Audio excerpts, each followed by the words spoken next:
Good morning, Internet, and welcome to an Oxygen Not Included spaced out tech tips video.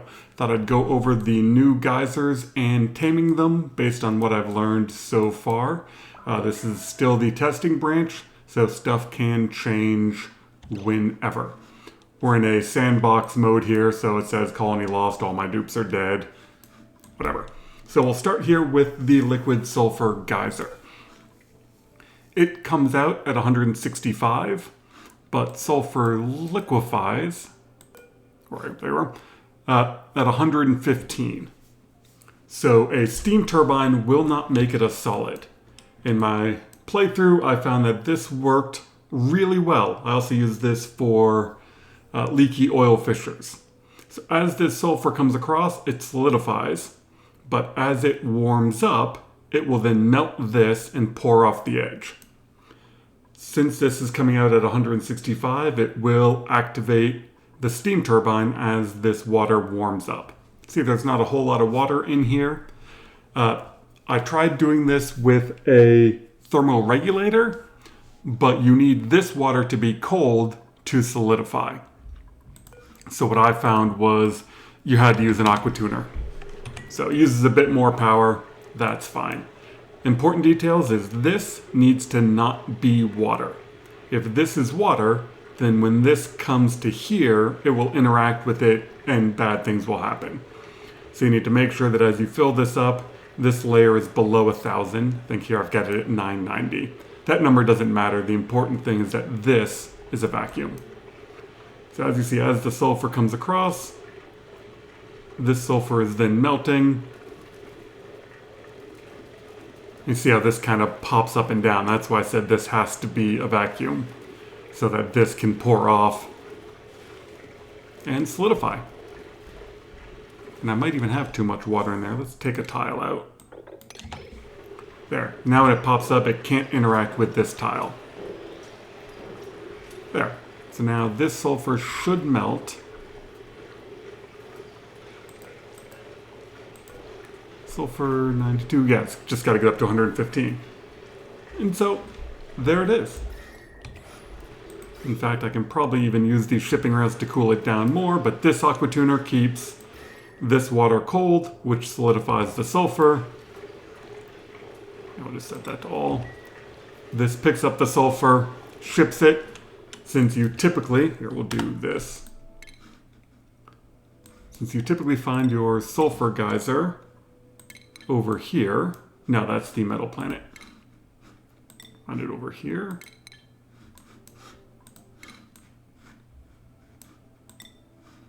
That one. Since you typically find it over here, wherever they put the sulfur geyser, you want to then be able to ship it back through your teleporter. So you just take your shipping rail right over to it, no problem. So that I found is just a very effective way of dealing with the sulfur geyser. This sucks out most of the heat, gets it from 165 down to, 130s, low 130s, high 120s, and that's fine. This aqua tuner cools the steam turbine and the pool for the sulfur. This has enough cooling to cool a bunch of other things. There's other ways of doing it, but I just found this worked the best for me. There's one tile gap into, probably could even be glass, but diamond tiles or metal tiles, something to exchange heat into the steam turbine. Alright, I'm going to pause you while we wait for some more of these to erupt. See, we got a cycle there and 0.9 of a cycle there.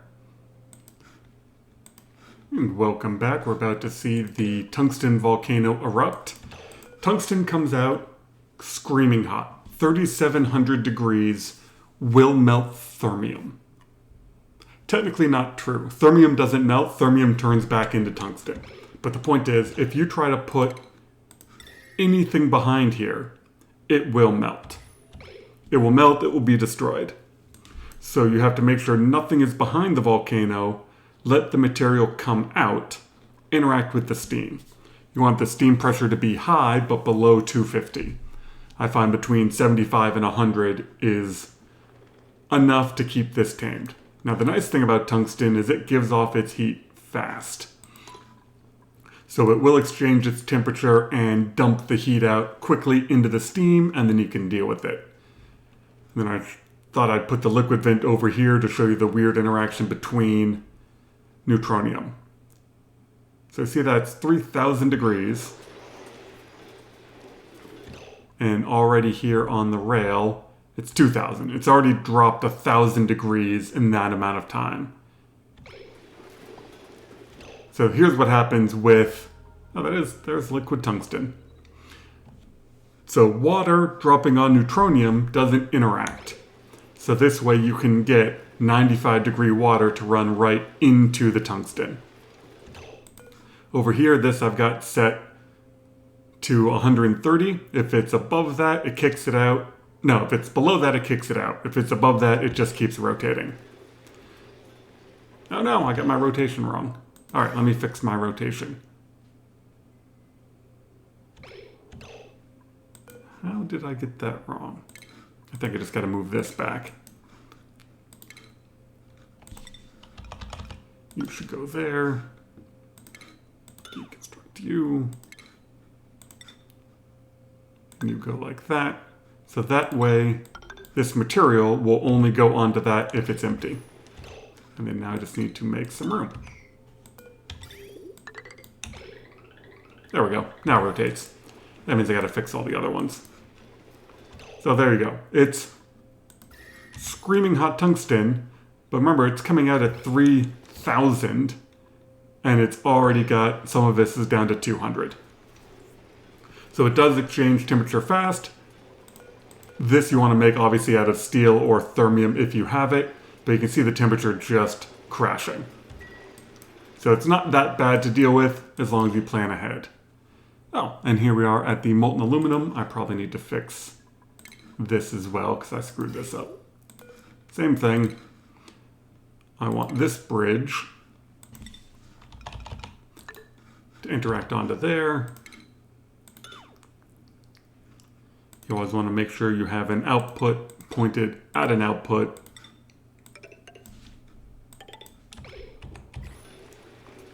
Now aluminum comes out hot, but it's only 1700. But it holds a lot more heat. So where is aluminum? So aluminum has a heat capacity of 0.9. And that's thermium. Where's my tungsten? Here, we'll do this. Tungsten has a heat capacity of 0.1. So that means this holds 9 times as much energy. You've got to get 9 times as much energy out of this aluminum, which means it's going to take, even though it comes out colder, it's going to produce a lot more heat. Or it's going to take a lot more heat coming out of it to cool it down. Why are you not running? Oh, because I screwed up my piping. One of these days I'll remember that this needs to be like that. So you definitely need 2 steam turbines to keep up with these, but this aluminum one's going to take a lot longer. And because all the steam in here started off kind of cold, you know, some of this is cold, but you know, the aluminum in here, you can see how it's coming down degree, whereas this thermium, you can see the temperature change as it's coming down. So that's the aluminum volcano and the thermium volcano, and the tungsten volcano. Tungsten comes out a lot hotter, but doesn't hold as much heat. The aluminum volcano takes a lot longer to cool down because it holds 9 times as much heat as tungsten. You still need 2 steam turbines for both. An aqua tuner just helps keep everything cool. You can do this one with a thermoregulator, but if you're on the base with tungsten, where's the tungsten is this one. They now spawn the tungsten volcanoes at the bottom. So you're going to need extra cooling. You're going to be down here in the magma biome. Just use an aqua tuner. That's all you need.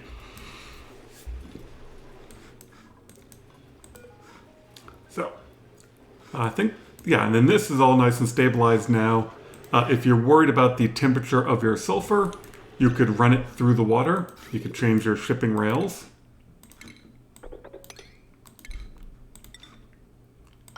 And do something like that. And so now if we look at the sulfur, now that sulfur is coming out at 15. Or you could do a, metal block temperature exchange where you run the sulfur through a metal block. Either one of those works. It's just a question of how hot do you care about it. And not that I care about cleaning the floor, but sure. Over here I have them both set to 130. If you find you need the material faster, you can set it up higher. Obviously this over here is going to come out hot.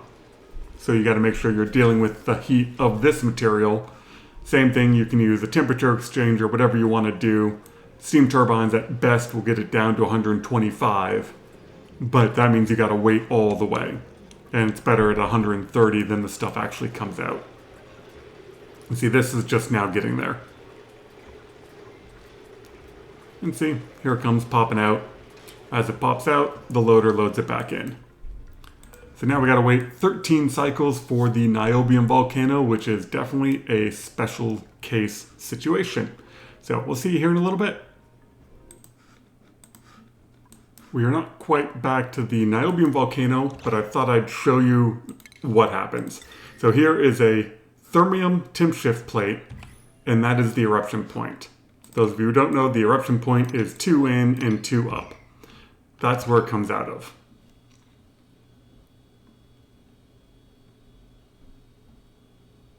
Let's see, let's go into slow motion.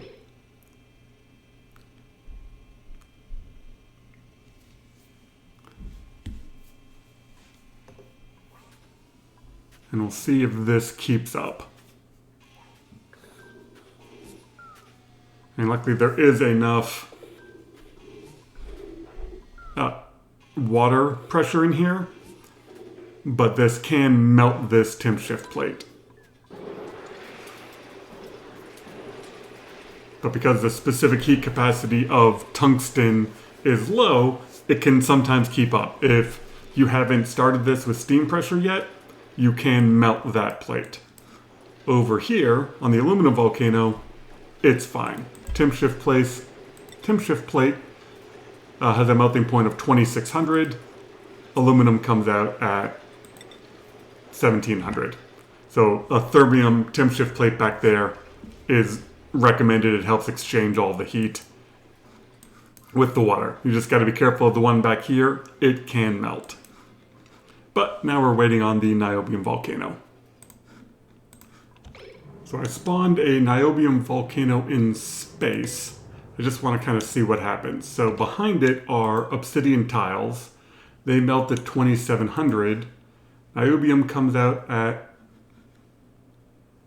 3400.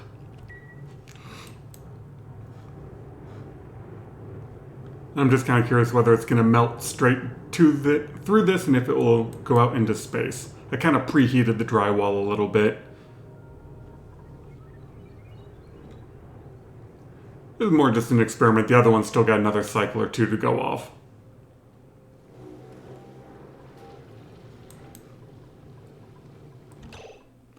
So that right there is magma. Yeah, and you can see all of the backing tiles are gone. So it just immediately melted obsidian. So yeah, niobium, see, melted even more. Just, yeah. Like I said, an experiment to see what would happen. Where are we on that one? Another 2 cycles. So niobium immediately melts obsidian if left in a vacuum, if it's got nothing to exchange heat with. So why did I build a niobium volcano in space? To show you that backing materials melt. However, in the game, the default backing material, this kind of gray-brown stuff, it doesn't interact. It has no temperature, it can't do anything. So now, if I kind of make a magma dropper, where this liquid niobium will roll off and form chunks down here like you do with a magma volcano. Let me show you why that's not going to work. There are 2 steel tiles and a thermium tile in here. And this is a lot of niobium. And it's already melted. Let's go like this over to liquid. That is a blob of liquid steel. If we see this, that one melted. Now we have 2 blobs of liquid steel. Now this thermium, it doesn't turn into a liquid. You can see right there, there is, where are you? Oh, because I need to go like this. There's a chunk of tungsten. These I made out of steel, but it doesn't matter if they're steel or niobium or thermium, like it doesn't matter. Niobium will just melt through anything. So you cannot have niobium come out in a vacuum. It doesn't matter what you have down here. Like these insulated tiles will eventually melt and be destroyed. That's how hot niobium is. What is the boiling point of steel? 3,800. So it's not going to evaporate. Ooh, what have we got? Oh, the tungsten melted. So we now have liquid tungsten, liquid steel, and liquid niobium. So trying to tame this volcano in a vacuum doesn't work. It does produce a monster amount. I don't know if they're going to change this, but the niobium volcano in a vacuum just produces gobs. I mean, these are 4,000 and 5,000 kilogram tiles of niobium. And that will become very important when we get to this tamer. You can see just how insane the temperatures are. These are, like those were obsidian backing plates that just melted. These are obsidian tiles and they're not going to make it. Eventually they're going to exchange heat. This has got 1,000 more degrees than this can handle. So trying to tame a niobium volcano by flowing the liquid off and making chunks out of it can't be done. There is no material that will hold up to it. It will just melt through all of it and then break it, and you end up with pools of molten niobium. So this is the only way of doing it. You need to have steam. It needs to interact fast. Luckily, niobium has a specific heat capacity of 0.2, so twice as much as tungsten, but still less than aluminum.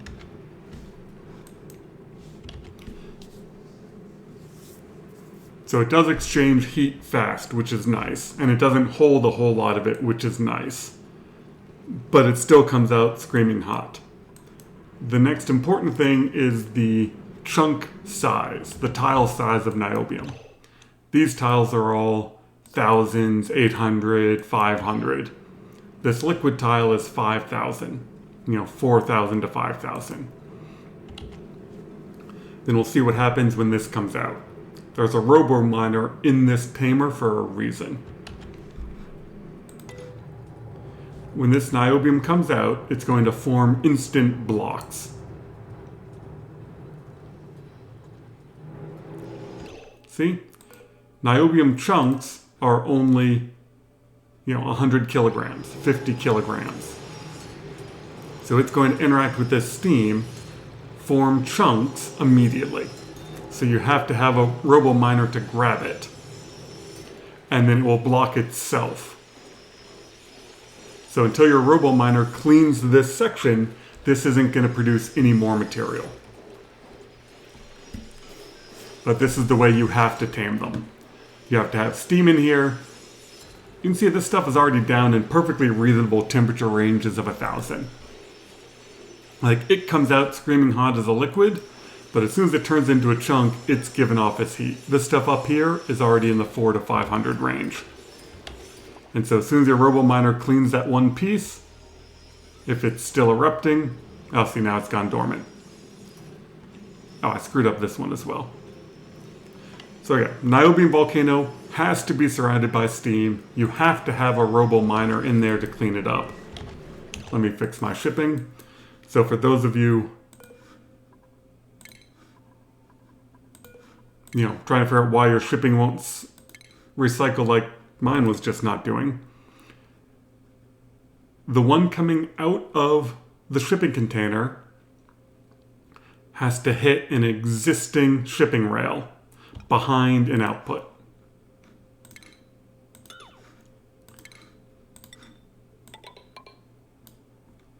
Well, they didn't need to do it like that. So now this goes input to input, comes across here. Then in order for any more chunks to go on, I need to let this flow. It has to find an empty tile.